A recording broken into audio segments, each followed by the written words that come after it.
Assalamualaikum warahmatullahi wabarakatuh. Alhamdulillahi rabbil alamin. Wabihi nasta'inu ala umuri dunya waddin. Wa ala alihi wa sahbihi ajma'in.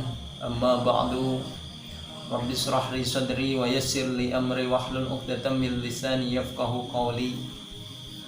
Allahumma salli ala sayyidina Muhammadin wa ala ali sayyidina Muhammad salatan tunjina biha min jami'il ahwali wal afat wa taqdi lana biha min jami'il hajat wa tutahhiruna biha min jami'is sayiat wa tarfa'una biha indaka a'la darajat wa tuballighuna biha aqsal ghayat min jami'i khairati fil hayati wa ba'dal mamat. A'udzu billahi minasy syaithanir rajim. Bismillahirrahmanirrahim. Ya ayyuhalladzina amanu ijtanibu katsiran minadh-dhanni inna ba'dadh-dhanni ismun wa la tajassasu wa la yaghtab ba'dukum ba'dha. Ayuhibbu ahadukum an yakula lahma akhihi maytan fakarihtumuh wattaqullah innallaha tawwabur rahim. Alhamdulillah, puji syukur syukur kita panjatkan ke Zat yang Maha Ghafur, yang mana telah memberikan kita beribu-ribu nikmat, terutama nikmat iman, nikmat Islam, nikmat sehat. Salawat serta salam semoga terlimpah curah kepada junjungan kita Habibana wa Nabiyyana Muhammad sallallahu alaihi wasallam. Mudah-mudahan kepada keluarganya, kepada sahabatnya, kepada atba'ut tabi'in, mudah-mudahan kita termasuk ke dalam umatnya sampai yaumil qiyamah nanti. Amin ya Allah ya rabbal alamin.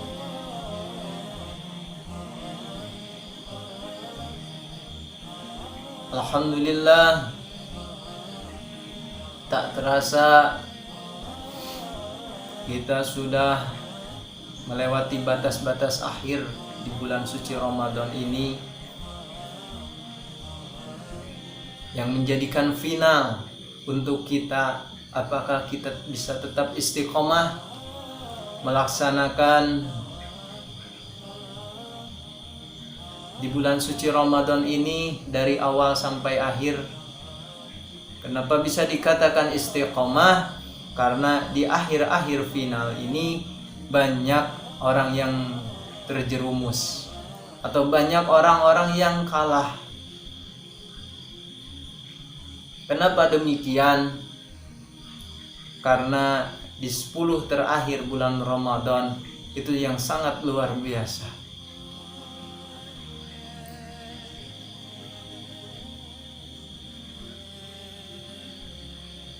Ketika kita melaksanakan kegiatan bulan suci Ramadan, mengisi bulan suci Ramadan ini dengan hal kebaikan, apakah kita bisa istiqomah sampai nanti setelah bulan Ramadan ini meninggalkan kita?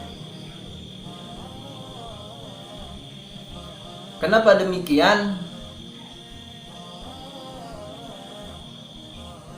Seseorang bisa dikatakan istiqomah apabila sudah meninggalkan, sudah ditinggalkan oleh bulan suci Ramadan ini, kemudian kita melaksanakan ibadah-ibadah atau kegiatan-kegiatan yang bersifat kebaikan di luar bulan suci Ramadan. Contohnya, kita sering tadarus, apakah kita bisa istiqomah? Makanya orang yang berhasil dalam melaksanakan kegiatan Ramadan itu akan terus berlanjut tanpa hanya bulan suci Ramadan saja. Itu dikatakan orang yang berhasil itu dalam mengisi bulan suci Ramadan ini apabila orang tersebut bisa istiqomah.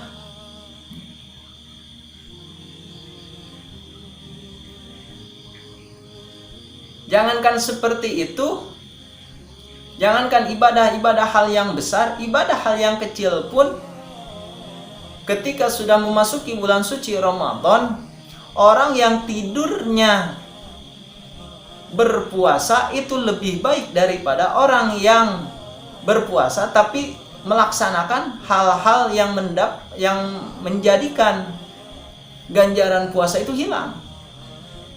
Contohnya,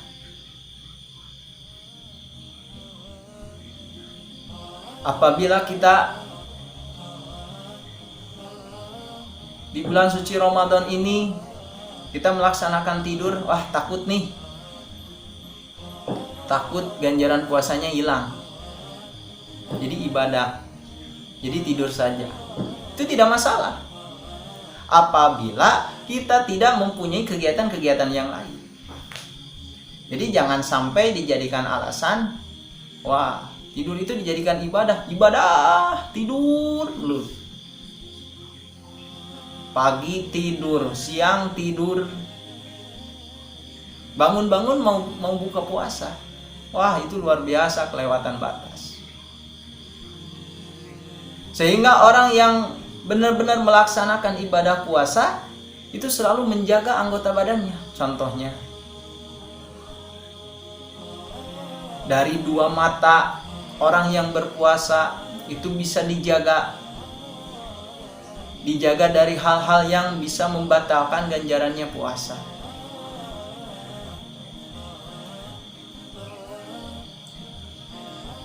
Kemudian hidung dijaga dengan sebaik mungkin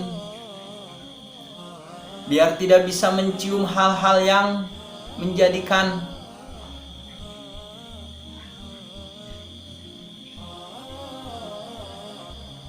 badan kita ataupun tubuh kita itu merasa, wah pengen nih. Kemudian mulut kita dijaga dengan sebaik mungkin, jangan sampai kita membicarakan aib orang lain, membicarakan orang lain. Gibah, namimah, nifak itu dijauhi. Karena apa? Karena demi bulan suci Ramadan ini. Jadi seseorang bisa dikatakan berhasil dalam melaksanakan kegiatan Ramadan apabila orang tersebut bisa istiqomah melaksanakan kebiasaan-kebiasaan di bulan suci Ramadan ini di luar bulan suci Ramadan.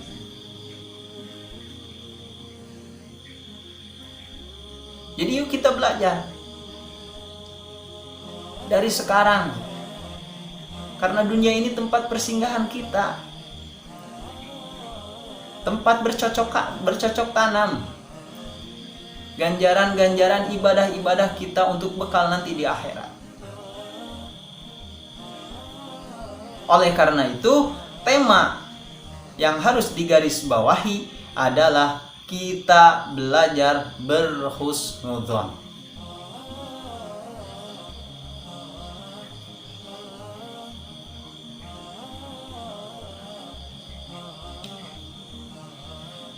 Husnudzon itu terbagi menjadi dua bagian. Ada yang mengatakan tiga bagian. Kita ngambil yang tiga bagiannya saja. Yang pertama, husnudzon terhadap Allah. Allah yang menciptakan kita.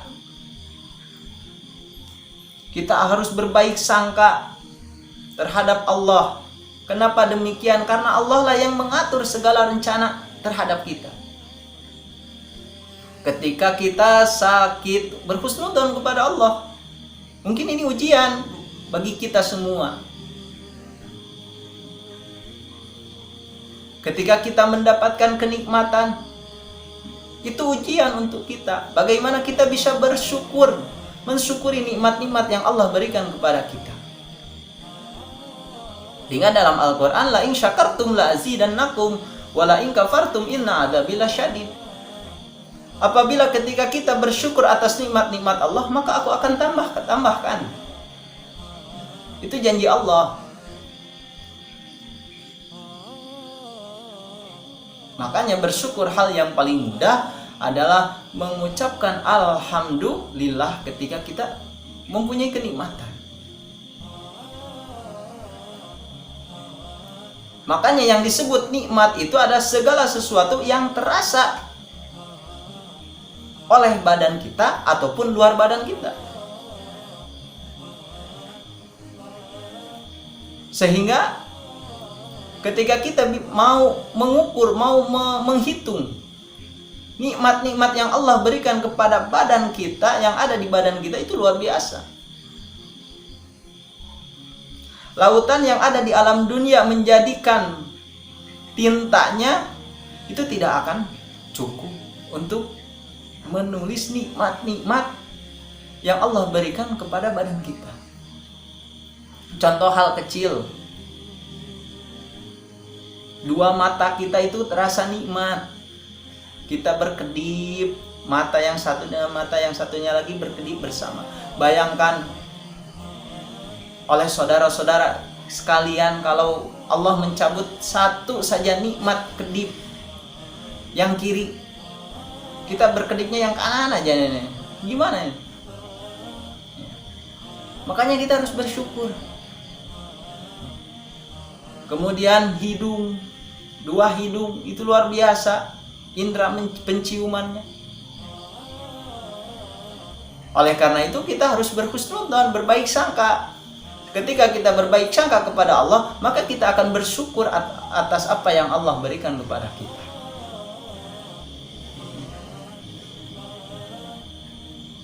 Ketika kita sakit, kita bersyukur, kita berhusnudzon kepada Allah. Mungkin Allah mau mengangkat derajat kita.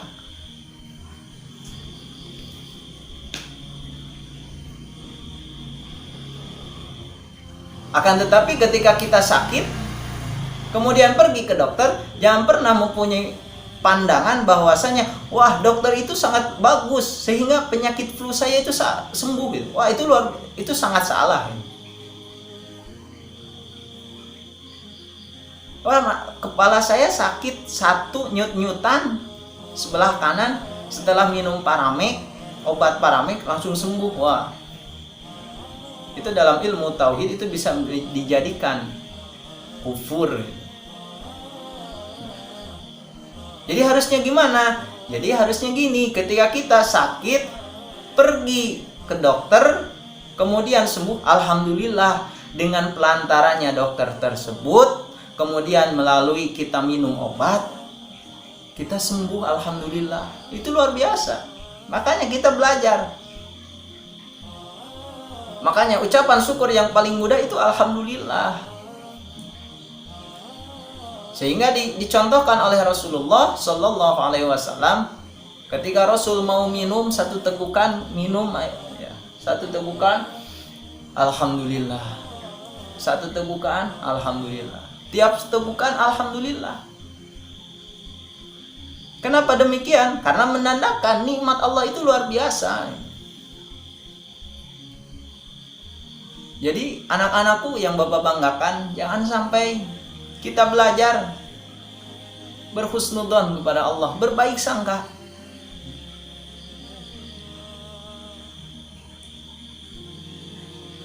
Kita belajar husnudzon, berbaik sangka kepada Allah. Kenapa demikian? Ketika kita meyakini rukun iman, qada dan qadarnya Allah, setiap perkara yang Allah berikan kepada kita, kita bersyukur, kita terima.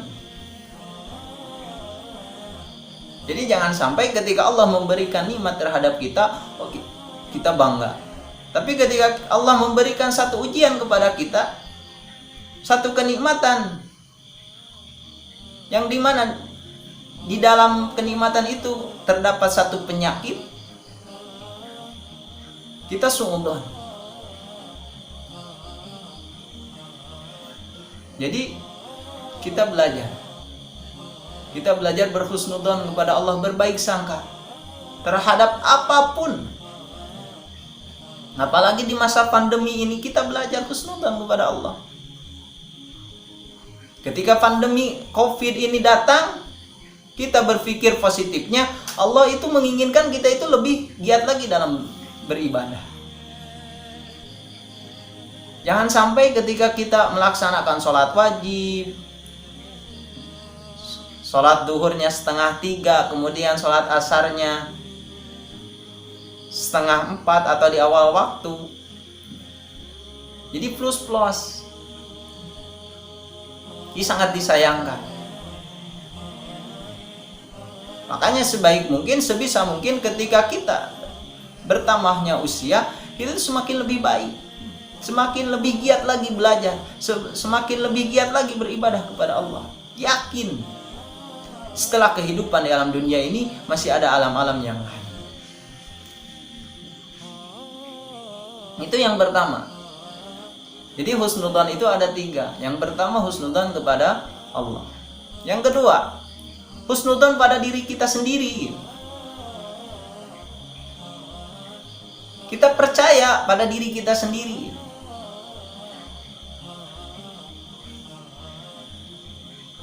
Jangan sampai kita saling menyalahkan terhadap diri kita sendiri.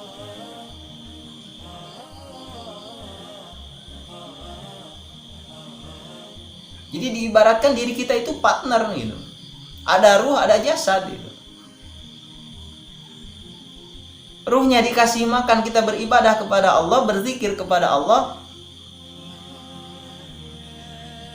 Lahirnya kita makan, kita olahraga, kita menjaga, kita memberikan kebutuhan-kebutuhan kepada ruh kita, kepada jasad kita.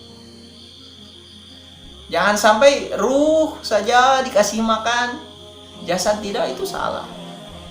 Ataupun sebaliknya, jasad saja dikasih makan tapi ruh tidak, wah itu salah. Sehingga antara ruh dan jasad itu harus saling. Dengan apa? Ya dengan ilmu. Ketika kita sudah mempunyai suatu ilmu untuk memberikan makannya jasad, untuk memberikan makannya batin kita, insya Allah dunia itu akan tercapai, akhirat akan tercapai, dunia dan akhirat akan tercapai. Sehingga dalam kitab Bahjatul Wasail diceritakan, man arada dunya fa'alaihi bil ilmi, wa man arada al-akhirata fa'alaihi bil ilmi, wa man arada humaman fa'alaihi bil ilmi. Dan barang siapa yang menginginkan dunia, itu harus mempunyai ilmunya. Dan barang siapa yang menginginkan akhirat, maka harus pakai ilmu. Makanya ibadah itu harus punya ilmunya. Jangan sampai seenaknya dewek. Agama itu bukan pikiran gitu. Oh, yang penting, gini, logikanya gini, itu salah. Gitu. Tapi kita harus sowan, tanya dulu kepada guru kita. Jangankan seperti itu, kita melaksanakan sholat wajib, apakah kita sudah benar bacaan Al-Fatihahnya? Pernahkah kita satu kali menyorongkan kepada guru kita? Guru, tolong dengarkan bacaan Al-Fatihah saya, apa saya sudah benar atau belum? Kalau ada yang salah, benarkan. Pernah tidak? Kan enggak. Karena apa? Karena di dalam diri kita itu mempunyai sifat malu gitu. Mas, malu, erah segede, eleh menubrak letik.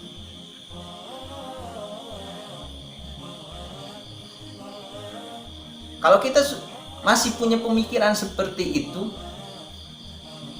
nanti akan rugi di akhiratnya Allah Subhanahu wa ta'ala. Jadi itu yang kedua, berhusnudzon pada diri kita sendiri. Yang ketiga, berhusnudzon kepada orang lain. Itu yang paling luar biasa itu. Berprasangka baik kepada orang lain. Jangan sedikit-sedikit suudzon, sedikit-sedikit suudzon. Kita tidak bisa menilai seseorang itu secara kasat mata. Wah, si dia itu jelek gitu. Wah, si dia itu nggak pantas, nggak bisa. Karena apa? Karena para wali Allah juga, kalau kita melihat para wali Allah zaman dahulu secara kasat mata itu tidak bisa. Tapi luar biasa para wali-wali dahulu.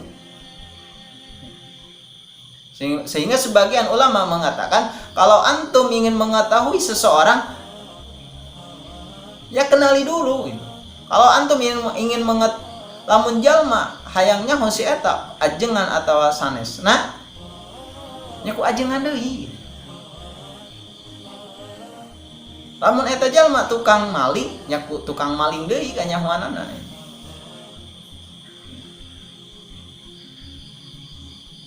Jadi kita belajar berprasangka baik terhadap orang lain. Jangan sampai ketika kita menilai seseorang itu nilainya negatif, sehingga akan mengakibatkan ghibah. Kenapa demikian?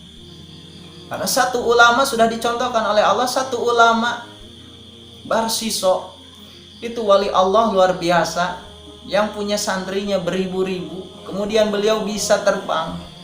Akan tetapi ketika di akhir hayatnya tergelincir, tergoda oleh setan. Karena apa? Karena beliau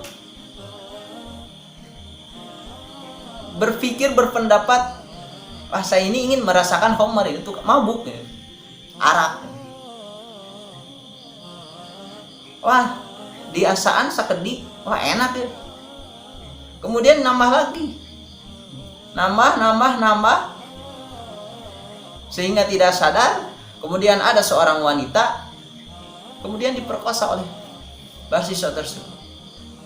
Kemudian diketahui oleh masyarakat, kemudian dihakimi oleh masyarakat tersebut, kemudian diborgol.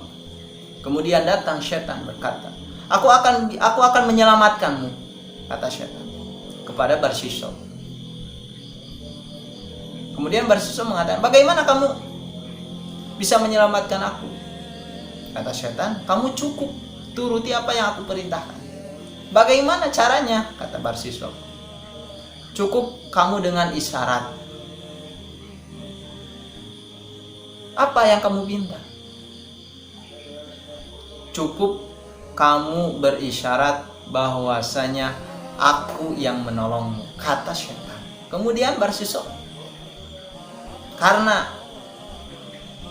pikirannya sudah tidak sadar, tidak normal, kemudian dia mengangguk. Dengan anggukan kepala bahwasanya setan itu penolong Barsiso. Kemudian malaikat Israil datang.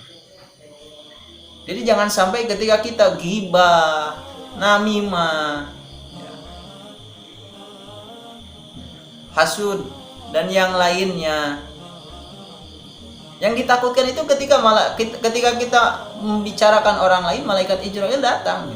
Itu yang kita takutkan. Makanya sebaik-baik mungkin ketika kita mau melangkah atau mau melakukan segala sesuatu, kita belajar berzikir. Apapun yang kita bisa. Mau subhanallah, mau alhamdulillah, mau Allahu akbar, mau istighfar, astagfirullahaladzim dalam hati. Jasad melakukan aktivitas, akan tetapi hati berzikir kepada Allah, meminta pertolongan kepada Allah, itu luar biasa. Sehingga Allah yang memberikan sebaik-baik mungkin pertolongan kepada kita. Jadi kita belajar yuk bersama-sama. Kita belajar berhusnudzon. Yang pertama husnudzon terhadap Allah.